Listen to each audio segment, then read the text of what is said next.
Chapter 1, The Knife Act. You know what the scariest thing about betrayal is? It starts small. From that very second when something inside your perfect life starts to sound off-key, like a piano that's out of tune. Michael Donovan, a 15-year veteran of Delta Force with a concussion souvenir from the Afghan Inferno, felt that dissonance the moment his 10-year-old son, Jason, mentioned a Ukrainian knife thrower at dinner. Or maybe it started even before that. But Michael's world truly began to crumble that Sunday at the traveling circus that had set up its striped tentacles on the outskirts of Baltimore. Something was off. Something was seriously wrong. That old army instinct that had saved his bacon from Kandahar to Mosul was buzzing again, right between his shoulder blades. Michael sat in the back row of the circus, a Baltimore Orioles cap pulled low over his brow, trying to blend in, watching as his wife got up from her seat in the fifth row. A spotlight snatched her from the crowd like a sniper's scope, and she walked toward the arena, her hips swaying in a new blue dress he'd never seen before. Tara's damn it Kovalchuk, 34 years old, a refugee from Kharkiv, Ukraine, and the star of the Golden Trident Circus.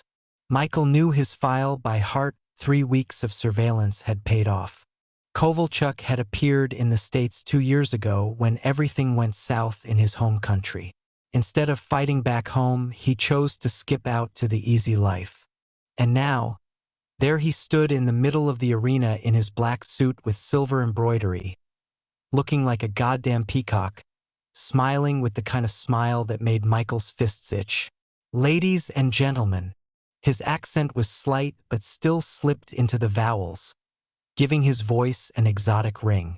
Today, we need a very special assistant for a death-defying act. Someone with true courage in their veins. Someone who can trust me completely. You knew it, you son of a bitch. You knew she'd come, just like you've known every damn Sunday for the last 2 months. Jason and Emily, his pride and joy, his personal paratroopers in the war against post-retirement loneliness, sat next to their mother, eyes wide with wonder. Emily, his little princess with pigtails, clutched her older brother's hand tightly. Jason, almost a man at 10, tried to look cool, but the white knuckles gave him away. Carol was walking to the arena, and time stretched out like gum on the sidewalk. Michael saw everything with painful clarity. The beads of sweat on Kovalchuk's neck, the glint of throwing knives laid out on a velvet-covered table, the light sheen on his wife's upper lip. She wasn't scared. Oh no. He knew that look on her face too well. That's how she looked on their first night together, alone under the Virginia stars. She wanted him. Jesus Christ, she wanted him bad. Allow me to introduce myself for those who see me for the first time. Kovalchuk bowed, taking Carol's hand. Taras Kovalchuk, a fifth-generation circus performer. My family was throwing knives in the court of the Ukrainian hetmans. It was a lie. Michael knew his real story. Just a regular guy from a suburb of Kharkiv who learned to juggle on the streets and ended up at a circus school. But the crowd swallowed his immigrant tales like hungry gulls. The wooden wheel in the center of the arena looked like a medieval torture device. It rotated slowly, the bearings creaking. Assistants, Latino twins in matching sparkly costumes, quickly strapped Carol to the wheel with wide leather straps. Her arms and legs were stretched out, forming an almost perfect X. Don't worry, beautiful lady. Kovalchuk took 10 steps back, casually tossing a knife in the air. I never missed. Almost. At least in America. A nervous chuckle rippled through the circus tent. Music started, a classical piece that sent shivers down your spine. The first knife described a silver arc in the air and plunged into the wood an inch from Carol's right ear. She didn't even flinch. She'd been practicing. Damn it, she'd been practicing with him. The knives flew, one after another, closer and closer to Carol's body, tracing a silver outline around her. The crowd gasped and applauded. Michael watched his wife close her eyes, surrendering to the music and the movement. A faint smile played on her lips, a smile he hadn't seen for months. She was genuinely enjoying the game, something she was probably missing at home with her boring, retired soldier husband. When the act was over, Kovalchuk helped Carol down from the wheel. Her knees were slightly shaky, her cheeks flushed. He whispered something in her ear, and she giggled softly, that very giggle she'd once reserved only for Michael. Mom was so brave. Emily bounced on the spot as they headed out. Like a real princess, cooler than any princess, Jason chimed in. Like a ninja, Kovalchuk caught up with them at the exit. In the light of the evening lamps, his black suit now looked just expensive rather than magical. Let me treat your wonderful children to dinner, he smiled at Carol. As a token of gratitude for helping with the show. Johnny's across the street has some great burgers. Carol didn't even hesitate. Of course, that's very kind of you. The diner smelled of fried meat and potatoes. Jason and Emily settled by the window, devouring double cheeseburgers and washing them down with chocolate milkshakes. Kovalchuk was generous. He ordered the kids anything they wanted. Wait here, kids. The staff at the kids' room will watch over you. He put his hand on Carol's shoulder. Your mother and I need to discuss the details for the next show. It will be something special. We'll be back in half an hour. They headed toward the circus. Through the window, Jason and Emily saw their mother gesturing excitedly, talking with Kovalchuk. Then they disappeared behind the tent. An hour passed before Carol returned flushed, her hair ruffled, and her eyes sparkling. Next Sunday, he'd go to the circus too, but his wife and kids wouldn't know it. He had to check something out. Something told him the knife-throwing act wasn't the only trick up Mr. Kovalchuk's sleeve. After all, Michael Donovan knew a few things himself, and his skills were a whole lot deadlier than circus tricks. Chapter 2. Suspicion. You don't see the changes in a woman right away. They build up gradually like radiation, invisible to the naked eye until the Geiger counter of your intuition starts going off the charts. Michael Donovan noticed the first signs at the beginning of March when Carol came back from the mall with a Victoria's Secret bag. She never used to wear lacy lingerie, said it was too itchy. Screw the lingerie. It was her eyes. They were sparkling like a schoolgirl who'd just ditched prom. He sat in the kitchen going through phone bills. An old habit, ingrained from his army days, always check the details. Details could save your life or expose a lie. Carol was humming something in the shower upstairs. Some trendy pop song they played on the radio. She used to love Sinatra. Her phone was on the table, a brand new iPhone in a pink case. Also a recent acquisition. The old one broke, she'd explained 2 weeks ago. Michael ran his finger over the screen, locked. A 4-digit code. It used to be their wedding date. Not anymore. Dad, can I have some ice cream? Jason broke his train of thought, peering into the kitchen. It's hot outside. Sure, soldier. Just grab your sister. While the kids were fussing with the ice cream cartons, Michael asked casually, what did you guys do this Sunday while I was on duty? We went to the circus. Emily jumped for joy, dropping drops of vanilla ice cream on the floor. We always go on Sundays. Mr. Kovalchuk showed us a new trick with burning hoops. Always. Michael felt a chill crawl up his spine. Aha! Jason licked his spoon. For 2 months now. Mom says it's our little tradition. A tradition. How romantic, goddammit. The kids ran off into the yard, leaving behind puddles of melted ice cream. Michael got up to wipe the floor, and his gaze fell on his wife's phone again. The unlock code. He thought about Kovalchuk's birthday. Finding information about the circus troupe was easy enough. The 4 digits landed on the screen like bullets in a magazine. The phone unlocked. Just like that? Jesus, Carol, you didn't even try to hide it. In the messages, nothing suspicious. Too clean. Michael opened the deleted messages folder. Aha, there they were. Dozens of messages from an unknown number. Short. Businesslike. Today at 7. Bring your workout clothes. You were amazing. And her replies. Smiley faces, exclamation marks. A trembling anticipation in every word. He saved the number. He'd check it later. Upstairs, the floorboards creaked. Carol was out of the shower. The scent of her new perfume seeped through the cracks in the floor. Michael quickly put the phone back in its place. His temples were throbbing. On Sunday, Carol was going shopping again with the kids. She put on a new dress, a tight-fitting dark blue one. Michael watched from the bedroom window as she put the kids in the car. Jason was talking animatedly, waving his hands. Probably about that damn Ukrainian magician again. An hour later, Michael was already at the traveling circus. He parked farther away, put on dark glasses and a baseball cap. The old skills came back instantly.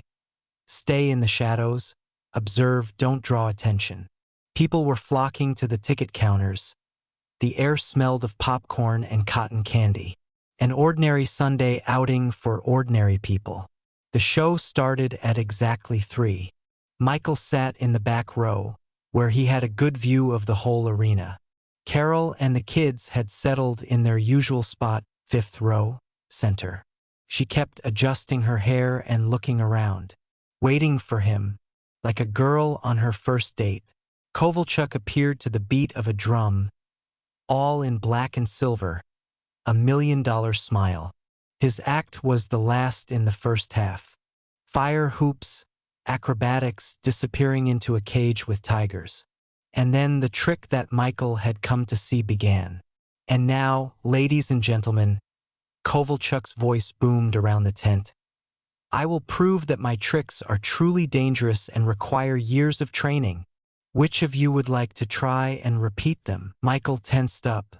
A man stood up from the middle of the hall, tall, thin, in worn jeans and a plaid shirt. Plant. Old as time trick. The man clumsily climbed into the arena. He tried to repeat a simple acrobatic trick, of course he failed. The crowd laughed. Kovalchuk smiled condescendingly, showing everyone. You see, it's not that easy. Michael watched the volunteer closely. He moved awkwardly, but there was a system in his clumsiness.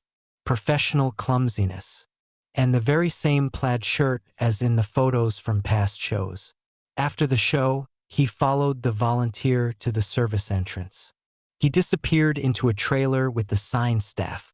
15 minutes later, a different person came out of there, in a tracksuit, with a bag over his shoulder. But his gait was still the same. So that's how it is. Every Sunday, the same person, the same clothes, the same trick. Michael took out his phone and dialed the number of his old army buddy who worked with immigrant cases. Jim? It's Donovan. You remember you said you owed me from Kandahar? I need information on a Ukrainian performer. Chapter 3. Preparation. At Delta Force, Michael learned one simple truth. Every successful strike is the result of weeks of preparation. What was it Sergeant Wilkins used to say? Victory is forged in the shadows, soldier. And now, sitting in a rented Ford across from the circus plant's trailer, Michael felt that same cold professionalism awaken inside, the one that had turned him from an ordinary guy from Baltimore into an elite combat unit. 7 days. You've got 7 days to plan everything. Just like the good old days. The man he was tracking turned out to be Peter Novak, a professional acrobat from Chicago. 32 years old, unmarried, had been working with Taras Kovalchuk for the past 3 years. There was a light on in his trailer, a silhouette moving behind the curtain. Just a normal evening for a normal circus performer. Memory conveniently provided another picture. Kandahar, 2019. The same surveillance of the target, only instead of a cozy trailer, a mud brick house, instead of a circus costume, a suicide belt. Back then, Everything was decided by 6 seconds of perfectly executed assault. "Sir?" A voice crackled in the earpiece. It was Ricky, a young radio enthusiast from the local tech scene Michael had hired for cash in the dark web. "I hacked his phone. Do you want to hear the last conversation with Kovalchuk? Always keep track of the enemy's communication. Basic rule. Let's hear it." Kovalchuk's voice, distorted by digital recording, sounded self-assured. "Next Sunday, everything must be perfect, Peter. This act is my calling card. No mistakes. As usual, boss. Plaid shirt, jeans, glasses. I go on after the fire hoops. And don't forget the limp. The audience loves clumsy simpletons. Go on stage like you just crapped your pants. Ha." Michael turned off the recording. The phone in his pocket vibrated. A message from Carol. "I'll be late at school. Parent-teacher meeting." Lying. "Jesus, you lie so clumsily." He checked the GPS beacon on her car. The red dot was flashing near the traveling circus. Rehearsal was what they called it. He wondered what Kovalchuk would say if he knew his lover was married to a man who had spent 6 years tracking terrorists in the Tora Bora Mountains. Peter Novak came out of the trailer, heading to the communal shower. A perfect moment to study his gait. Michael took out a notebook, slight limp on his right leg. Feet turned out at a 15-degree angle. Characteristic forward tilt of his torso. Habit of rubbing his neck every 20 to 30 steps. Like reading a book. You just read a person, pick out the details, memorize them. On Friday evening, he worked on the last touches. The kids were at their grandmother's. Carol was late at yoga. The GPS was showing the circus again. Michael was standing in front of the mirror in the garage, repeating Novak's every movement. The gait, the gestures, the turn of the head. Even the glasses slid down his nose the same way. A call from an old army friend interrupted his training. "Mike, I got what you asked for. The insurance scheme for Kovalchuk's act. The guy's taking a serious risk. He's working right on the edge of the cable's breaking point. Thanks, Jim. Send me the files. Always study the enemy's weaknesses. Always." On Saturday, Carol announced her plans for tomorrow. "Honey, I'm taking the kids to the circus. It's the last show of the season, and they've been asking so much." She was standing at the stove, stirring sauce for spaghetti. A new dress, a new hairstyle. Perfume, also new. Michael came up behind her, hugging her waist. "Sure, honey. Have fun." She tensed up slightly in his embrace. She always used to relax. "Tomorrow. It'll all be over tomorrow." That night, he took an old army backpack out of the hiding place behind the washing machine. Inside, fingerless gloves, elastic bandages, painkillers. Everything he might need for what he was planning. 15 years in special ops had taught him to prepare for any eventuality. At 1 o'clock in the morning, he drove to the circus. He watched Novak go back to his trailer after the evening show. Tomorrow afternoon, he would be walking along that same path, cutting through the grove behind the parking lot. The perfect spot. Desolate. One strike. Quick and clean. From behind to the back of the head. Just like he'd been taught. Dawn found him counting the necessary equipment. At 2:30 p.m., he parked behind the grove. Novak appeared on schedule, whistling something by the Beatles. Michael waited until he was even with the car. One sharp blow to the base of the skull. No noise, no blood. Just like that, the light in Novak's eyes went out like a light bulb with a burned-out filament. Michael caught the limp body, pulled it into the trunk. Took off his clothes and glasses. "Sorry, buddy. Nothing personal. It's just that your boss is sleeping with my wife." Having changed his clothes, he checked himself in the rearview mirror. Perfect. Even the glasses slid down exactly like Novak's. Michael adjusted them with a familiar gesture, his thumb and index finger on the earpiece. There was an hour left before the show started. An hour before Taras Kovalchuk realized that his perfectly rehearsed act would go in a very different direction. And instead of a plant, there would be a completely different person. Chapter 4. The Performance. The circus tent was breathing like a living organism.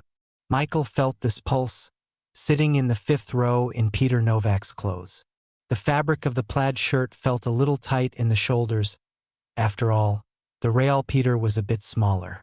The glasses with 0 diopters created a slight distortion at the edges of his field of vision. 3 rows behind sat Carol with the kids. But he didn't turn around once. Don't twitch. You're no longer a husband or a father. You're Peter Novak, a circus stuntman. The first half dragged on like gum on the sidewalk. Clowns, jugglers, trained dogs. It all blurred into one colorful kaleidoscope. Michael noted the details mechanically as on a mission: the location of the spotlights, the angles of view, the distances between the anchor points under the dome. And now, the voice of the master of ceremonies boomed throughout the tent.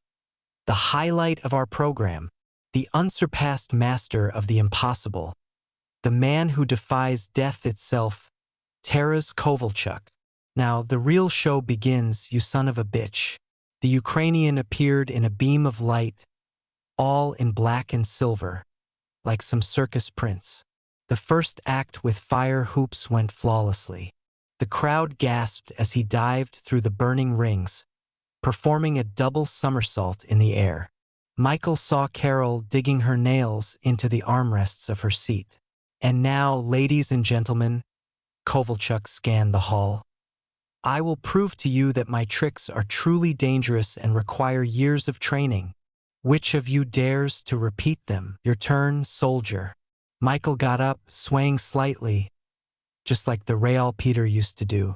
The characteristic gait with a slight limp, the nervous adjustment of his glasses, total immersion in the role, just like they taught him in special ops. Oh, what a brave volunteer! Kovalchuk threw his hands up theatrically. What's your name, sir? Peter. He added the required dose of uncertainty to his voice. As he walked onto the arena, Michael felt a familiar rush of adrenaline. Like before storming enemy positions, like before a parachute jump. Time slowed down, the details became sharper. He noticed the corner of Kovalchuk's mouth twitch when he reached out to shake hands. Something's wrong, isn't it? Don't recognize your understudy? Let's start with something simple. Kovalchuk pointed to a low trapeze. Pull up and do a head-over-heels flip.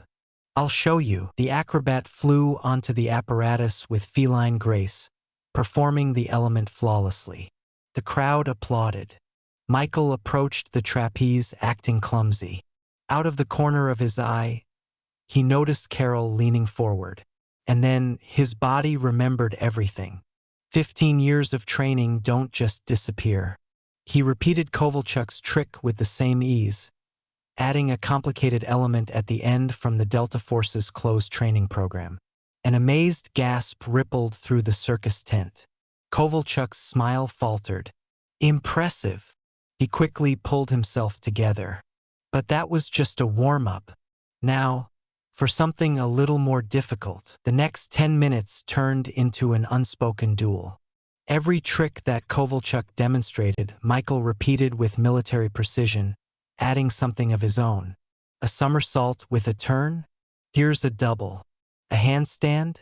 How about walking across a tightrope in a handstand?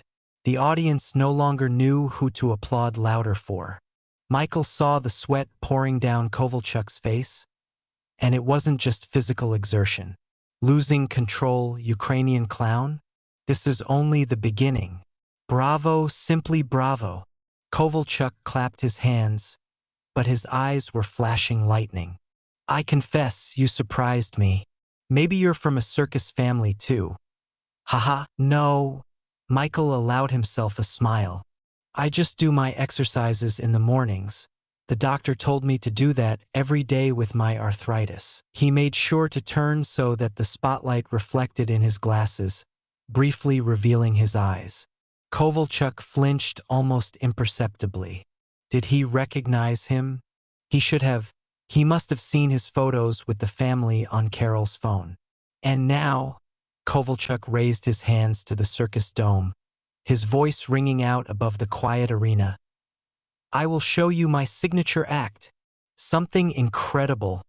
Something beyond the limits of human ability. A structure slowly rose under the dome, the mere sight of which took the audience's breath away. 2 parallel ropes at a height of 50 feet, with swinging fire hoops between them. From below, it looked like the gates to hell. For this trick, Kovalchuk spread his hands dramatically, even our brave volunteer will have to admit defeat. It requires years of training, nerves of steel, and, he paused dramatically, absolute fearlessness. With all due respect for your persistence, I will accept your refusal without mockery. Swallowed the bait, Ukrainian clown. Now watch how the professionals do it. Michael slowly rose to his feet. In the spotlights, his figure cast a giant shadow onto the circus dome. Why? His voice sounded unexpectedly loud and clear. Let's try it. A surprised whisper went through the stands. Kovalchuk lost his rehearsed smile for a moment. It's too dangerous for a spectator from the audience. Don't play the hero, you've had your share of fame today. For an amateur? Michael began to slowly climb the steps onto the arena. Let's make this more interesting. He stopped a meter away from Kovalchuk. You and me, simultaneously, on parallel ropes. But there's only one safety net for. We'll do it without safety nets, Michael said so quietly that the spectators in the front rows leaned forward. At all. No safety nets. For you or for me.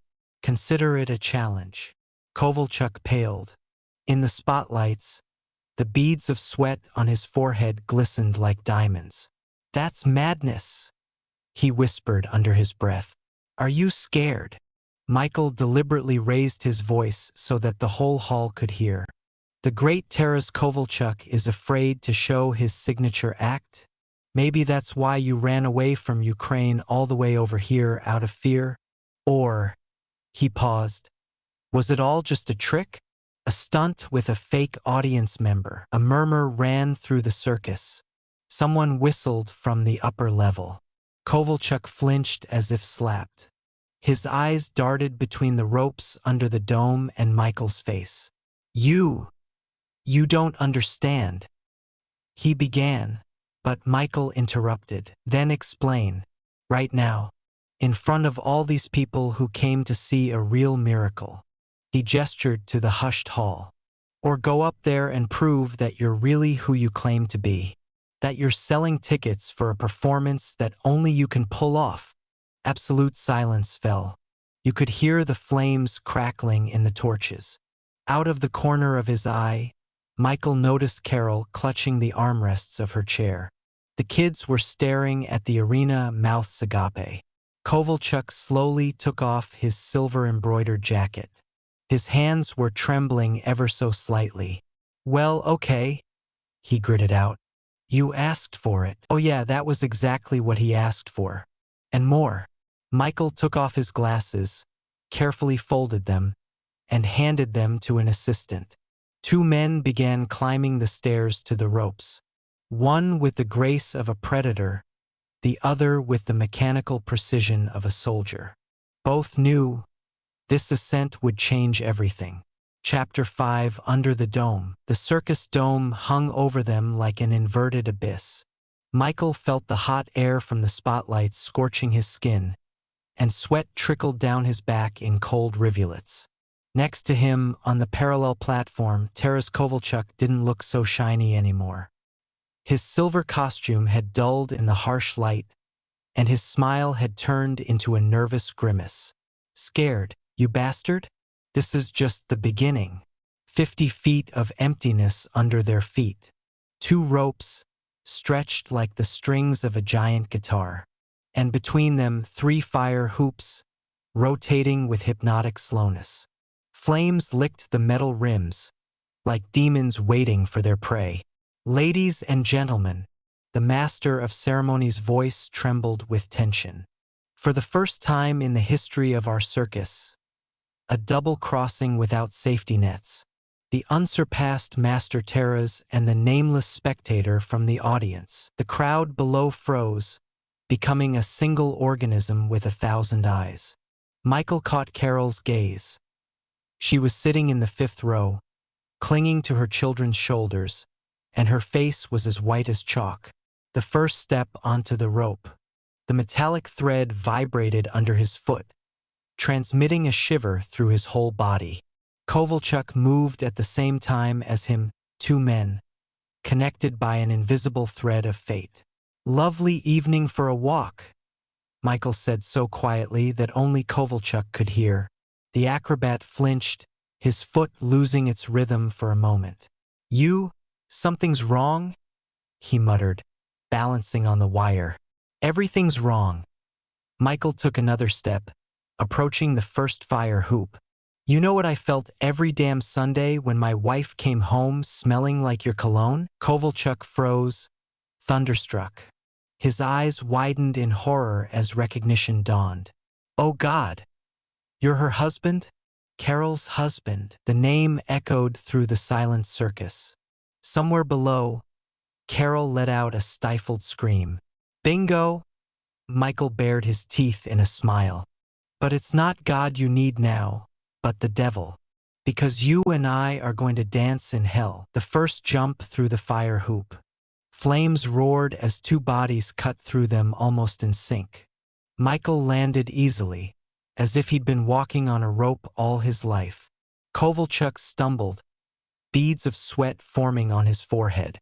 "Listen, it's not what you think," he began, but Michael cut him off. "Shut up!" His voice boomed under the dome like a gunshot. "Do you remember the day she first came to your trailer? Did you know she had a husband and kids at home? Did you know I was protecting people like you while you were having fun with my wife?" The second hoop was approaching relentlessly. Michael jumped, whirling in the air with the grace of a predator. Kovalchuk followed him, but his movements lost their former polish. She said that you no longer," the Ukrainian said breathlessly, "that I didn't love her anymore?" Michael laughed, and this laugh made even the most seasoned circus performers shudder. "And you, then, saved her from the evil husband? A hero from a goddamn novel." The third hoop was blazing ahead like the gates of hell. The most difficult trick, a jump with a 360-degree turn. "You know what I did to your buddy, Peter?" Michael hissed, preparing to jump. "The one whose clothes I'm wearing right now? He won't be waking up for a long time. And do you know what will happen to you after this act?" Kovalchuk stumbled. His eyes widened in horror as he realized he was losing his balance. "No, please," he whispered. "In Kandahar," Michael's voice became chillingly calm, "I learned many interesting things, like how to make a person beg for death." Those were the last words Kovalchuk heard. His foot slipped off the rope, his body twisting in the air like a broken doll. A scream got stuck in his throat when he realized there was no safety net. The sound of the fall was like a popped balloon. Carol screamed, piercing, terrifying. Michael, without missing a step, overcame the last fire hoop and calmly walked toward the ladder. Panic broke out below. People were screaming, kids were crying. Carol ran into the arena, fell to her knees next to the still body. Her white dress looked blood-red in the spotlights. Michael was coming down the stairs, feeling a cold calm wash over him.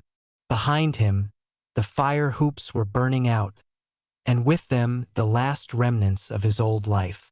Job done, Sergeant. Enemy neutralized. Mission accomplished. Now all that was left was to wait for the police to arrive. He knew what they would find in Kovalchuk's trailer. He knew what questions they would ask. And he knew exactly what he would answer. Because sometimes justice doesn't come in a courtroom. Sometimes it comes under the circus dome, 50 feet above the ground, where even the devil gets dizzy. Chapter 6. Resolution. Ambulance sirens ripped through the night, coloring the walls of the circus tent in a pulsating red and blue. Michael stood in the shadows at the service entrance, watching as the paramedics put Kovalchuk on a stretcher. The Ukrainian was alive. By some miracle, he'd managed to brace himself during the fall. But even from here, it was clear that his right leg was twisted at an unnatural angle. A fracture. Maybe he'll never walk the tightrope again. Life's a real joker. Carol was running back and forth between the stretcher and the kids, who were huddled together at the entrance to the tent. Jason was hugging his sister tightly, trying to appear strong, but his lower lip was trembling betrayingly. Emily was crying silently, burying her face in her brother's shoulder. "Is Mr. Kovalchuk going to live?" The girl's voice trembled like an autumn leaf. Carol froze between the children and the stretcher, like a person torn in two. Her new dress was covered in arena dust, her makeup smudged from tears. She looked 10 years older. "Here it is, the price of a lie. Look closely, honey." "Mom." Jason suddenly straightened up, his voice becoming harsh, just like his father's. "Why are you crying for him? It was just an accident, right?" Michael watched his wife flinch.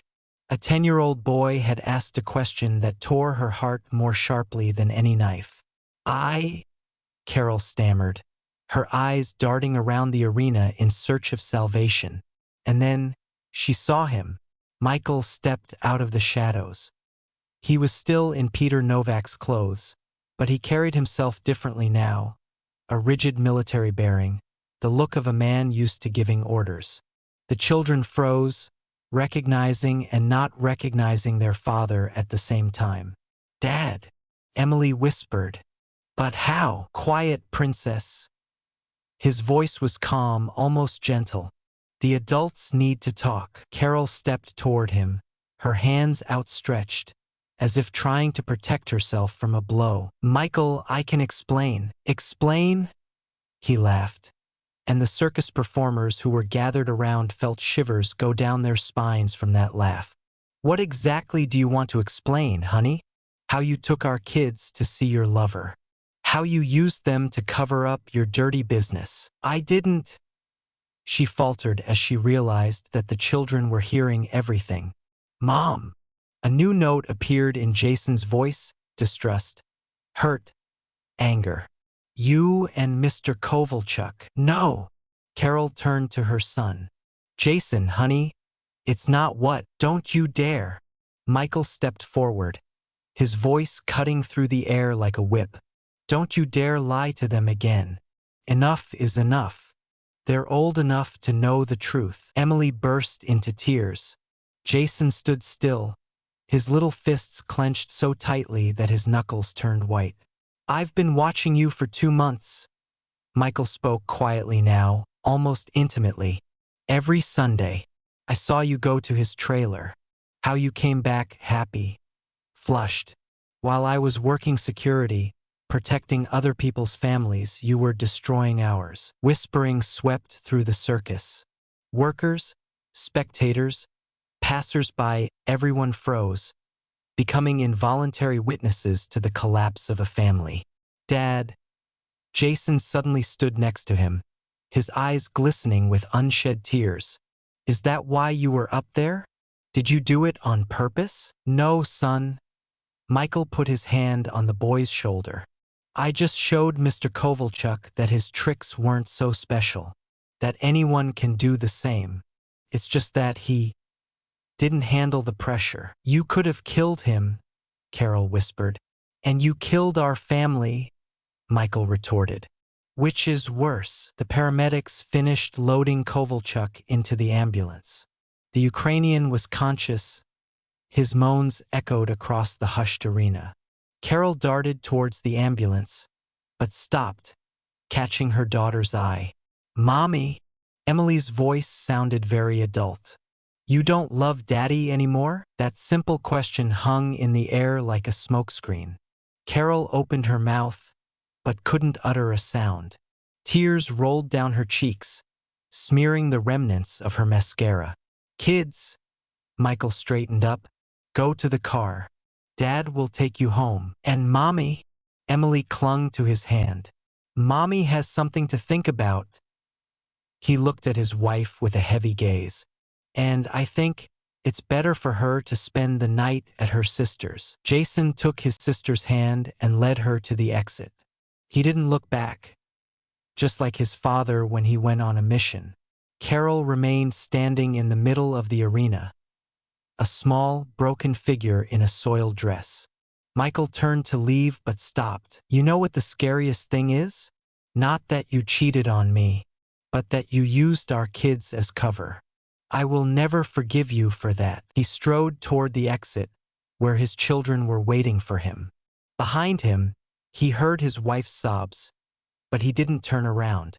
Peter Novak's glasses were still in his jeans pocket, the last piece of evidence from today's performance. Curtain, ladies and gentlemen, the show is over. In the dark, the circus tent looked like a huge, wounded beast. Its striped sides shuddered in the wind, and the reflections of the dying fire hoops still flickered in the dome, mute witnesses to how one lie can destroy an entire world. Life after that night at the circus was never the same. The divorce process was quick and quiet. Carol didn't fight for joint custody of the children. Maybe shame was stronger than her maternal instinct, or maybe she just couldn't look Jason and Emily in the eye after everything that had happened. The children chose to stay with their father. "At least he never lied to us," Jason said at the hearing. And those words sounded like the final nail in the coffin of their once happy family. Taras Kovalchuk disappeared from their lives as suddenly as he had appeared. After the fall, the doctors pieced his right leg back together, but a return to the circus was out of the question. The police, investigating the circumstances of the accident, found inconsistencies in his documents. It turned out that his tourist visa had long expired. The deportation was quick and quiet, another small performance, only this time in a courtroom.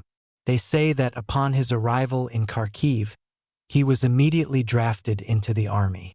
The further fate of the man who nearly destroyed the Donovan family was lost somewhere in the maelstrom of events in his homeland. Sometimes, when tucking the kids into bed, Michael thought that revenge sometimes comes from the most unexpected quarter. After all, every performance must have an end, and it's not always accompanied by applause. If you like this story, please support the author with a like, subscribe to the channel, and share your emotions in the comments. Thank you.